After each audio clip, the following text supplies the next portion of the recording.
बिस्मिल्लाहिर्रहमानिर्रहीम स्टूडेंट्स अस्सलाम वालेकुम। ऑब्जेक्ट ओरिएंटेड प्रोग्रामिंग के लेक्चर 14 में आपको वेलकम कहता हूँ। इस लेक्चर में हम इंशाल्लाह ओवरलोडिंग से मुताल्लिक पढ़ेंगे। अगर हम स्ट्रक्चर्ड प्रोग्रामिंग लैंग्वेज की बात करें लाइक सी लैंग्वेज, तो उसमें एक ही काम करवाने के लिए, जैसे एडिशन, अगर हमें दो नंबर्स की एडिशन करवानी है, 5 + 7 देखना है, और या हमने तीन नंबर्स की एडिशन करवानी है, 5 + 3 + 4, इस तरह से कोई तीन नंबर्स ऐड करने हैं, हमें अलग अलग फंक्शन बनाने पड़ते थे। नाम सपोज हमने ऐड 2 रख लिया, ऐड 3 रख लिया, और प्रिंट एफ के जरिए इनको हमने अलग अलग प्रिंट करवाया, और इसकी आउटपुट देखें तो आउटपुट हमारी आ रही है। बट अगर आप इनके नाम एक जैसे रखते हैं, ऐड काम तो अपनी वर्किंग के मुताबिक उनका एडिशन का ही है, सो अगर हम ऐड का नाम सेम नाम रख लेते हैं, देन हमें कंपाइलर सिंटैक्स एरर देता था। रीज़न ये है कि स्ट्रक्चर्ड प्रोग्रामिंग लैंग्वेज के अंदर यानी सी के अंदर बाय डिफ़ॉल्ट या बाय रूल आप एक ही नाम के दो फंक्शन नहीं बना सकते। इससे कंपाइलर जो है कन्फ्यूजन का शिकार होता है कि जो ये ऐड लिखा है, इस ऐड से मुराद में 2 आर्गुमेंट्स वाला ऐड लूँ या इससे मुराद में 3 आर्गुमेंट्स वाला लूँ। इसलिए कंपाइलर कन्फ्यूजन का शिकार होकर फिर सिंटैक्स एरर शो करता है। ये एक नेचुरल बात है कि जब काम एक जैसा हो तो उसके नाम एक जैसे रखने जो हैं वो थोड़ा सा भला लगता है, हमारे लिए कोडिंग आसान बना देता है। अब अगर समहाउ हम अपने कोड के अंदर एक जैसे काम करने वाले, जैसे एडिशन 2 आर्गुमेंट्स लेके भी एडिशन कर रहे हैं, 3 आर्गुमेंट्स लेके भी एडिशन ही कर रहे हैं, इस तरह से और बहुत सारी सिचुएशंस हो सकती हैं।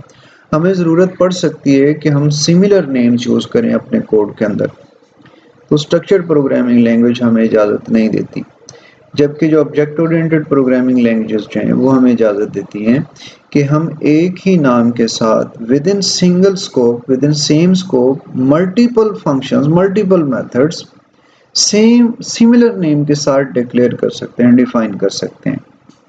किसी ने अगर 2 आर्गुमेंट्स लेने हैं तो भी वही नाम होगा, किसी ने 3 लेने हैं तो भी वही, और इसमें फर्दर आर्गुमेंट्स की टाइप डिफरेंट हो सकती हैं कि एक इंटीजर ले रहा है, सेकंड आर्गुमेंट जो है फ्लोट है, तो फिर भी सिमिलर नेम के साथ अगर हम 1 नहीं, 2 नहीं, 3, 4, 5 जितने मर्जी फंक्शंस बना लें, तो इस टेक्निक को ओवरलोडिंग कहते हैं।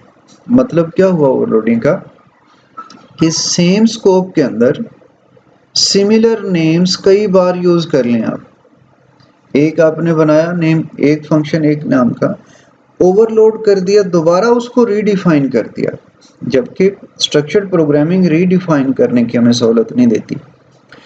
ये जो इसका सिग्नेचर होगा 100% सिमिलर नहीं होगा, बिकॉज उसमें नंबर ऑफ आर्गुमेंट्स और हैं, इसमें नंबर ऑफ आर्गुमेंट्स और हैं, सिग्नेचर डिफरेंट होना ज़रूरी है, बट नेम जो है वो आप सेम यूज़ करेंगे। इस तरह से उनकी जो फंक्शनिंग है उसके हिसाब से उनका नाम सेम रहेगा और हमारे लिए कोडिंग को अंडरस्टैंड करना बहुत आसान हो जाएगा। This technique is called overloading. अब उसी कोड को मैंने C++ में यूं ट्रांसफॉर्म किया, वही 2 फंक्शंस हैं, बट इस दफ़ा मैं जस्ट आर्गुमेंट्स डिफरेंस के साथ इनको कॉल कर रहा हूँ। सी आउट पहले मैंने 5 4 पास किया, सेकंड में उसी नेम के साथ मैंने 5 4 7 जो है वो इसको पास किया है। तो आउटपुट देखते हुए हमें कोई एरर नहीं मिलता। 9 16 मतलब 5 + 4 9, 5 + 4 + 7 16। नेम हमने एक ही यूज़ किया है फंक्शन का, बट आर्गुमेंट्स डिफरेंट हैं, रिजल्ट डिफरेंट है, बट नेम सेम यूज़ किया है। So this is called overloading. और ऑब्जेक्ट ओरिएंटेड प्रोग्रामिंग की जितनी भी लैंग्वेजेस हैं दिस सपोर्ट ओवरलोडिंग। बहुत अहम कॉन्सेप्ट है, इसके बहुत सारे आगे फ़ायदे देखेंगे। ओवरलोडिंग जस्ट आप इंडिपेंडेंट फंक्शन ही बना के नहीं उनको यूज़ कर सकते, बल्कि ऑब्जेक्ट ओरिएंटेड प्रोग्रामिंग जो एनवायरनमेंट है आपको सहूलत देती है कि आप विद इन क्लास मल्टीपल जो फंक्शंस हैं वो सिमिलर नेम के साथ डिफाइन कर सकते हैं। तो इसको हम एक एग्जांपल के ज़रिए देखते हैं। लेट्स से हम अपनी एक क्लास बनाते हैं ओवरलोडिंग, और उसमें दो पब्लिक मेथड डिफरेंट आर्गुमेंट्स के साथ बट नाम सिमिलर होगा डिक्लेयर करते हैं। वाइड दो नंबर्स की रेशो हम ज़रा फाइंड करने की कोशिश करते हैं। वाइड रेशो, और इसने दो आर्गुमेंट्स लिए x और y, दोनों इंटीजर हैं, और रिटर्न कर रहा है रिटर्न x और y। चूँकि वाइड है, चले हम यहाँ पे डिस्प्ले करवा देते हैं सी आउट इंट बाई इंट, ये फंक्शन कॉल हुआ और यहाँ हम इसकी वैल्यू रिटर्न करवाते हैं कि x और y क्या रिजल्ट देता है। उसके बाद हमने इसी नाम के साथ एक और फंक्शन बनाया रेशो का, और इसको सेकंड आर्गुमेंट जो हमने फ्लोट पास कर दिया। सो अब ये भी रेशो रिटर्न करेगा, और यहाँ हमने एक ओवरलोडिंग क्लास का ऑब्जेक्ट बनाया OL नाम से, और फिर OL डॉट दो वेरिएबल बना लेते हैं जो इंटीजर और फ्लोट जैसे। Integer a is equal to 4, b is equal to 6, float भी दो बना लेते हैं। f1 is equal to 3.4.0 कर लेते हैं, b is equal to 6.4 कर लेते हैं। इस तरह से दो हमारे पास फ्लोट, दो इंटीजर आ गए। अब इसको हम कॉल करते हैं OL डॉट रेशो, और हमने इसको दोनों इंटीजर पास किए, इसमें पहला a सेकंड b आर्गुमेंट, और OL डॉट रेशो, और अगेन हमने उसको f1 f2 दो फ्लोट पास कर दिए। इसमें हम एक इंटीजर ले रहे हैं, दूसरा फ्लोट है।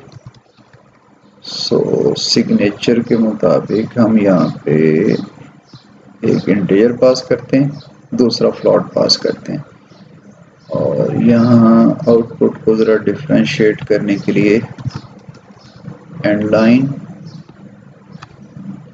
और यहाँ भी एंड लाइन कर दिया। अब हम इसको कॉल करते हैं, देखते हैं कि आउटपुट क्या आती है।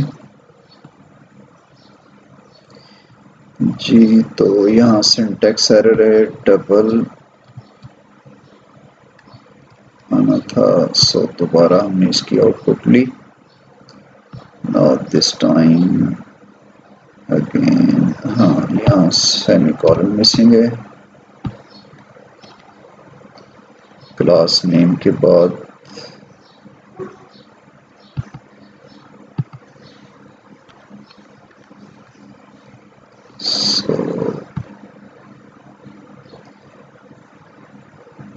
तो एरर रिमूव करने के बाद रन किया, हमारी आउटपुट आई 0.625, लेकिन केसेस जो कॉल हुए इंट बाई इंट पहले कॉल हुआ, नेम हमने वही यूज़ किया, और ए बी, यानी अब हमने दो इंटीजर जो है वो पास किए।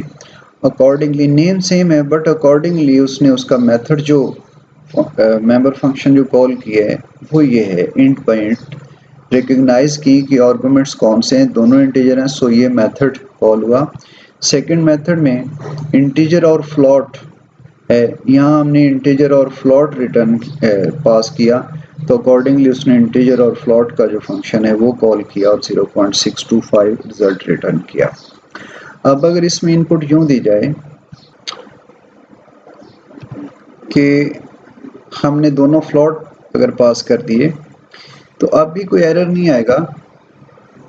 रीज़न ये, हालांकि हमने दो फ्लोट पास किए हैं, रीज़न ये है कि फर्स्ट और सेकंड आर्गुमेंट में उसने डिटेक्ट किया कि अच्छा ये फ्लॉट जा रहे हैं, इट मीन्स कि फ्लॉट इंटीजर वाला केस नहीं कॉल किया बल्कि फ्लॉट वाला कॉल किया क्योंकि फ्लॉट है। अब हुआ ये कि जो फर्स्ट आर्गुमेंट है उस फ्लॉट को इंटीजर में कन्वर्ट करके रिजल्ट उसने निकाला, यही वजह है कि आंसर आपका सेम है। अब अगर आप एक और मेथड यहाँ पे बना दें जिसकी डेटा टाइप्स जो हैं वो डिफरेंट हों, इंटीजर की बजाय दोनों फ्लॉट हों, तो इस केस में अब आउटपुट कुछ यूं होगी। आप देखते हैं कि दिस टाइम उसकी जो फ्लॉट बाय फ्लॉट कॉल हुआ, क्योंकि प्रॉपर फंक्शन एग्जैक्ट उसको मिल गया कि दोनों फ्लॉट आर्गुमेंट्स के साथ ये वाला थर्ड मेथड है, सो ये कॉल हुआ और अकॉर्डिंगली दोनों फ्लॉट, चूंकि इसमें अब इंटीजर कन्वर्जन नहीं हो रही 4.5 की, इसलिए 4.5 ओवर 6.4 एग्जैक्ट आंसर उसने दिया।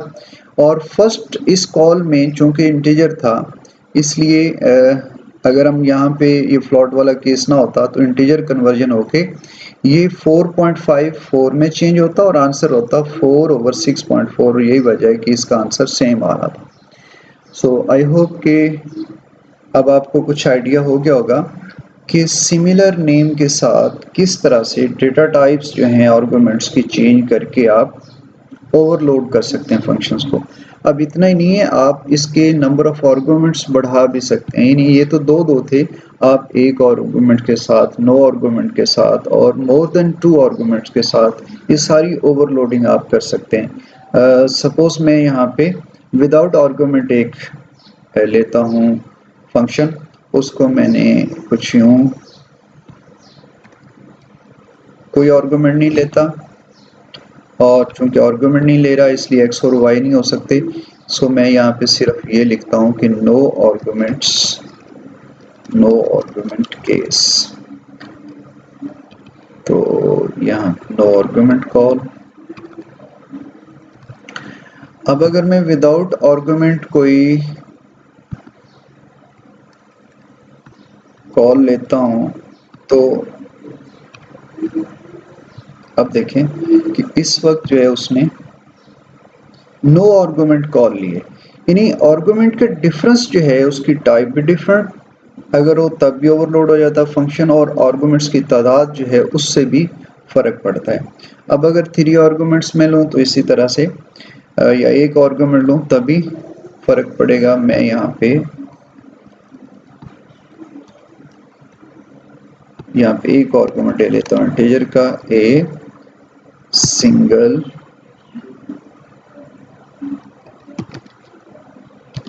इंटीजर आर्गुमेंट कॉल, और यहाँ पे मैं जो कॉल करता हूँ उसमें मैंने इंटीजर पास कर दिया 4, तो जो हमें रिजल्ट मिलेगा again single integer argument call. और अब अगर इसको मैं कोई फ्लॉट पास कर देता हूँ, वो मैंने फ्लॉट के लिए नहीं बनाया बट यहाँ चूंकि सिंगल आर्गुमेंट है इसके साथ वो मैच करने की कोशिश करेगा और देखते हैं कि इस वक्त क्या आउटपुट आती है। आप ज़रा गेस करें कि इस वक्त आउटपुट क्या आएगी। मैंने फंक्शन बनाया है इंटीजर आर्गुमेंट के साथ बट पास कर रहा हूँ मैं फ्लॉट, तो अब आप गेस करें कि इसकी आउटपुट क्या होगी।